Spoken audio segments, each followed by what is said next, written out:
Some days start so normal, you never see the storm coming. Michael Hale was walking home with his daughter, Lucy, same route, same time, same little hand swinging at his side. She was talking about her school play, how she'd practiced every line twice.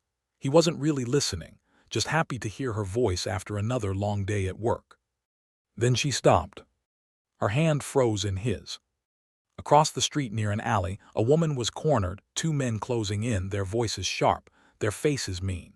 Lucy's voice trembled as she whispered, "Dad, please help her." In that split second, the calm in Michael's eyes disappeared. Because what those men didn't know was that Lucy's father wasn't just any dad.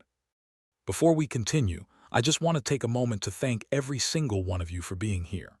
These stories aren't just about Jasonstatham or the moments he steps in, they're about the quiet courage we all carry, the kind that shows up when no one else does. If you believe in kindness, in doing the right thing even when it costs you something, make sure to subscribe and stay with us, because this story is one you won't forget. The afternoon light was fading when Michael Hale finished his shift. He worked maintenance at a nearby logistics depot, the kind of job most people didn't notice until something broke. Pipes, fences, lights, roofs, he fixed what others forgot. And when the work was done, he'd wash his hands, pick up Lucy from the after-school club and walk her home. Every day. Same route, same quiet rhythm that made the world feel safe. Lucy was 7. All freckles, ponytail, and energy. She carried a backpack nearly as big as her, decorated with little stickers she changed every week, superheroes, flowers, a cartoon cat that looked nothing like the one they had at home. She loved stories, especially the ones her dad told. But lately, Michael hadn't been telling many. He'd been tired, not the kind of tired a night's sleep could fix. The kind that comes from years of keeping your head down, from pretending the world doesn't bother you when it does. Still, every time Lucy reached for his hand, the noise in his head went quiet. That was enough. They were halfway down Birchfield Street when it happened. Lucy was mid-sentence, talking about how her teacher said she drew too many capes and not enough clouds, when her voice trailed off. Her steps slowed. She looked ahead, frowning. "Dad," she whispered, "what's happening to that lady?" Michael followed her gaze. Across the road, beside a row of old warehouses, a woman was backed against a metal fence. Two men stood in front of her, one tall, the other heavy-set, both wearing jackets that didn't match their surroundings. The woman looked terrified. She clutched a folder to her chest like a shield. Michael's stomach sank. He'd seen that posture before, fear contained in stillness. He scanned the scene quickly. No one else around. A delivery truck parked nearby, its engine running but driverless. Lucy tugged on his sleeve, voice trembling. "Dad, please help her." For a moment, he didn't move. Not because he didn't want to, but because he knew what it meant if he did. Stepping in meant stepping back into a world he'd tried to leave behind. One where violence solved problems and good men paid the price for doing the right thing. He looked down at Lucy. Her small hand was gripping his, knuckles white. Her eyes weren't afraid, they were pleading. That was all it took. "Stay here," he said softly. "Behind the post, don't move until I say." She nodded, her little chin trembling. Michael crossed the street. Each step was quiet, steady. His mind sharpened, instincts returning like they'd been waiting just beneath the surface. The taller man noticed him first. "Hey mate, this ain't your business." Michael didn't answer. He stopped a few feet away, his tone calm but carrying weight. "You should walk away." The shorter man smirked. "Or what? You'll fix the fence at us." The woman tried to speak, her voice cracked. "Please just let me go. I already told you." "Shut up," the tall one snapped, slamming a hand against the fence beside her. She flinched, and Michael saw her wince, not from fear but pain. Her wrist was red. He took another step forward. "Last chance," he said quietly. "Walk away." They laughed. The sound was mean, echoing through the empty street. The heavy one took a step closer. "Listen, Grandpa, this ain't your fight." Michael's eyes flicked once, the spacing, the stance, the weight distribution. He didn't see men, he saw mistakes. "Yeah," he murmured, "it is." The taller one moved first, grabbing Michael by the collar. The motion was sloppy, fueled by arrogance. Michael twisted slightly, guiding the man's wrist past his shoulder, a simple redirection, controlled and clean. The man stumbled forward, momentum carrying him off balance. Before he could recover, Michael's elbow met his sternum. A short, brutal exhale. The man dropped to one knee, gasping. The other one cursed and swung wide. Michael ducked, the punch cutting air, then used the man's forward motion to send him into the fence with a thud. The impact rattled the metal. The woman yelped, stepping back, eyes wide. Seconds, that's all it took. Two men who thought they controlled the situation now sat in the dirt, coughing and groaning. Michael stepped back, breathing evenly, his pulse steady but his mind screaming. He hated this part, the rush, the precision, the part of himself that never forgot how to fight. He turned to the woman. "You all right?" She nodded shakily, clutching the folder tighter. I think so." "Go inside," he said gently. "Lock the door and call the police." She hesitated, glancing at the men. "They said they'd find me again." "They won't," Michael interrupted, voice firm. "Not tonight." She didn't argue. She turned and hurried toward a nearby building, fumbling for her keys. Michael looked down at the two men. "Tell whoever sent you that she's done being scared." The taller one spat on the ground, groaning. "You don't know who you're messing with." Michael crouched slightly, meeting his eyes. "You'd be surprised." He walked away before they could answer. Lucy ran toward him the second he crossed the street again. "Dad, are you okay?" she cried, clutching his arm. He smiled faintly, brushing her hair back. "I'm fine, kiddo, let's go home." She hesitated, glancing back. "What about the lady?" "She'll be okay now." But as they turned the corner, Michael couldn't shake the feeling that it wasn't over. Those men weren't random. They were too focused, too calm before the fight, like people following orders. That night, after tucking Lucy into bed, he sat at the kitchen table staring at the wall. The house was small, 2 rooms, a creaky floor, old photos on the shelf. In one of them he was in uniform. Younger, leaner, eyes sharper. He'd walked away from that life. He promised Lucy's mother, before the accident, that he'd never go back. But fate doesn't care about promises. The next morning, Michael woke up early and went to work like nothing happened. Routine was the only thing keeping his mind steady. But when he arrived at the depot, people were whispering. The supervisor, a gruff man named Hale, called him into the office. "There's someone here asking for you," Hale said, confused. "Says he's from corporate." Michael frowned. "Corporate, why would they?" The door opened. A man in an expensive suit stood there, clean-shaven, confident. The kind of confidence you only get from money and power. "Mr. Hale," he said, extending a hand. "Ethan Marlowe, CEO of M Logistics." Michael blinked. "The CEO, what for?" Ethan smiled, but it didn't reach his eyes. "We need to talk about what happened last night." Hale stepped back awkwardly. "I'll give you 2 a minute." When the door closed, Ethan's tone changed. "The woman you helped, Sophie Lang, works for one of our subcontractors. She's involved in a situation that's delicate." Michael leaned back, arms crossed. "Delicate looked like an assault to me." Ethan sighed. "You have to understand, she was warned not to interfere with company business. Her accusations, they could hurt a lot of people." Michael's expression hardened. "People like you." The CEO's smile flickered. "I'm not your enemy, Mr. Hale, but I need to know exactly what you saw and whether you told anyone." Michael stood, his chair scraping the floor.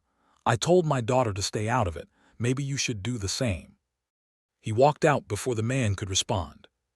But as he reached the door, Ethan said quietly, "You're making a mistake. Those men weren't mine, but they belong to someone who doesn't forget."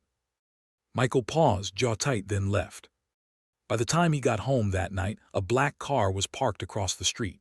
Its engine wasn't running, but the windows were tinted dark. Lucy was drawing at the table, humming softly, unaware of anything outside. Michael glanced at the car once more, then pulled the curtains shut. Whatever this was, it was far from over. He looked at Lucy, small, smiling, innocent, and realized he couldn't tell her the truth. Not yet. Because when the world comes knocking, sometimes the only way to protect what you love is to pretend you don't hear it. The next morning came too early. Michael barely slept. Every creak of the house made his pulse rise. He'd spent half the night sitting near the window, listening for the car that never left. When dawn finally broke, it was gone, but the unease stayed behind like a shadow that refused to move. Lucy padded into the kitchen in her pajamas, hair tangled, rubbing her eyes. "Morning, Daddy," she said, voice small. Michael forced a smile. "Morning, love, you hungry?" She nodded. "Pancakes." He chuckled softly. "Pancakes it is." As he mixed the batter, Lucy sat at the table with her crayons. She was drawing again, two stick figures holding hands, standing between tall gray shapes that looked like buildings. Above them she'd written, "My dad helps people." Michael froze mid-stir. The drawing was simple, innocent, but something about it hit deep. Maybe it was the timing. Maybe it was the reminder of the kind of man he was trying to be. He leaned down, kissed the top of her head. "You're too good for this world, kid." Lucy giggled. "You say that every time." When he dropped her off at school, he checked the mirrors twice. No cars following, no faces he recognized. Still, the feeling didn't fade. At work, the atmosphere was strange. People stared, whispered, stopped talking when he walked by. He ignored it until lunch, when Dale, his supervisor, came up quietly. "Mike, you didn't hear this from me," Dale muttered. "But there's talk that corporate's sniffing around. That woman you helped, Sophie, she was filing complaints against the company. Something about missing funds, fake contracts. You stepped into a mess, mate." Michael exhaled slowly. "Yeah, I'm starting to figure that out." "Just watch your back," Dale said, lowering his voice. "I've seen good men get buried for less." That night Michael went straight home. He made dinner, helped Lucy with homework, laughed at her terrible knock-knock jokes. For a few hours it felt normal again until someone knocked on the door. 3 short taps, calm, confident. Lucy looked up. "Dad, who is it?" Michael frowned. "Stay here, sweetheart." He opened the door and froze. Standing there wasn't the CEO nor one of his guards. It was Sophie, the woman he'd saved. She looked exhausted, eyes red, clothes wrinkled from travel. "Mr. Hale," she whispered, "I didn't know where else to go." He opened the door wider, letting her in. "You're safe here. What happened?" She sat down at the kitchen table, trembling slightly. "They fired me this morning, said I violated company policy, and then someone followed me from the station. I lost them near the park." Michael clenched his jaw. "You should have gone to the police." "I did," she said bitterly. "They told me to let corporate handle it." He sighed. It wasn't surprise, it was confirmation. This went higher than he thought. Lucy peeked from the hallway. "Dad, is she okay?" Sophie smiled weakly. "I'm fine, sweetheart. You have a very brave father." Lucy grinned proudly. "I know." Michael glanced toward the window. The same black car was back, parked under the streetlight. He stood slowly. "Sophie, take Lucy into her room. Keep the lights off." Her eyes widened. "You think they're—" "I know they are," he said quietly. He stepped outside, the door clicking shut behind him. The night air was cold, sharp. He walked straight to the car and stopped a few feet away. The tinted window rolled down. Ethan Marlowe sat inside, the CEO. He wasn't smiling this time. "Mr. Hale," he said evenly, "you should have listened when I told you to walk away." Michael's tone was calm, but his eyes were hard. "You sent them to follow her." "I sent them to make sure my company's reputation stays clean," Ethan replied. "She's a liability, and now so are you." Michael leaned slightly closer. "You think threats scare me?" The CEO's expression flickered. "No, I think you're a man with something to lose. That's always easier to control." Michael didn't move. The silence between them stretched, heavy, electric. Finally he said softly, "You came to the wrong house." The window rolled up. The car drove off into the night. He stood there a long moment before going back inside. Lucy was asleep in her room, holding her stuffed bear. Sophie sat on the couch, hands clasped. "You need to leave town," he said quietly. She shook her head. "They'll find me anywhere." "Then we make sure they don't." For the first time he saw it, not just fear but resolve. Sophie wasn't weak. She stood up to power and lost everything. He respected that. The next morning Michael walked into work early. The whole place was buzzing, more suits than usual, quiet tension hanging in the air. He ignored them, heading straight for the maintenance office. Dale caught up to him.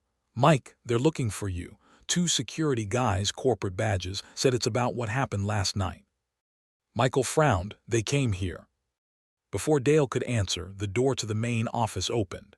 Ethan Marlowe stepped out, flanked by two men in suits. His voice was calm, but the room felt smaller. "Mr. Hale," he said, "we need to talk privately." Michael followed him into the conference room. The blinds were drawn. On the table sat a folder. Ethan slid it toward him. "Inside that file," the CEO said, "is everything you think you know plus what you don't.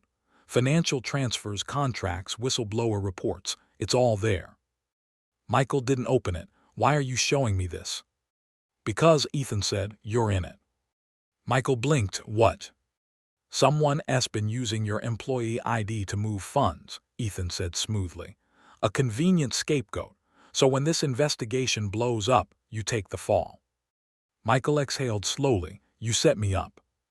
Ethan leaned back, expression cold. "I didn't have to. You did that the moment you got involved." For a long moment, neither spoke. Then Michael said quietly, "You really shouldn't have come near my daughter." The CEO's smirk faltered. "What did you just—" The door opened. A voice from the hallway. "Excuse me, sir, the police are here." Ethan turned, startled. "What?" Two officers stepped in, followed by Sophie, standing straighter than before, holding her phone. "I sent them everything," she said. "Every file you tried to erase." Michael looked at her, realization dawning. She hadn't just run, she'd fought back. The officers moved forward. One read Ethan his rights as the other retrieved the folder. The CEO protested, but the calm authority in the room had shifted. Sophie turned to Michael. "I used the time you bought me last night. You were right, they can't scare us if we don't stay quiet." Michael gave a small nod. "You did good." As Ethan was led out, he looked back once. "You think this changes anything? There's always another one of me." Michael's eyes didn't waver. "Then we'll keep standing." That night the world finally exhaled. Lucy was asleep again, Sophie gone to a safe address. The house was quiet, the kind of quiet that comes after a storm. Michael sat by the window, coffee in hand, staring at the street. No cars this time, just peace. He heard small footsteps and turned. Lucy, sleepy-eyed, holding her drawing. "Dad," she mumbled, "can I sleep here tonight?" He smiled softly. "Yeah, come here." She curled up beside him, head resting on his arm. The drawing was still in her hand. Same two figures, same words. "My dad helps people." He looked at it a long time, then at her. "You know something, kid," he whispered. "You were right. Sometimes helping people means getting hurt a little, but it's worth it." Lucy yawned. "You always say that, Daddy." He chuckled quietly. "Yeah, and I always will." He kissed her forehead, pulling the blanket over her shoulders. Outside, the world moved on, traffic lights blinking, street lamps buzzing, life carrying forward like nothing happened. But for one little girl, and one man who'd stopped pretending to be ordinary, everything had changed. Because sometimes the people who try hardest to stay out of the fight are the ones the world needs most when the moment comes.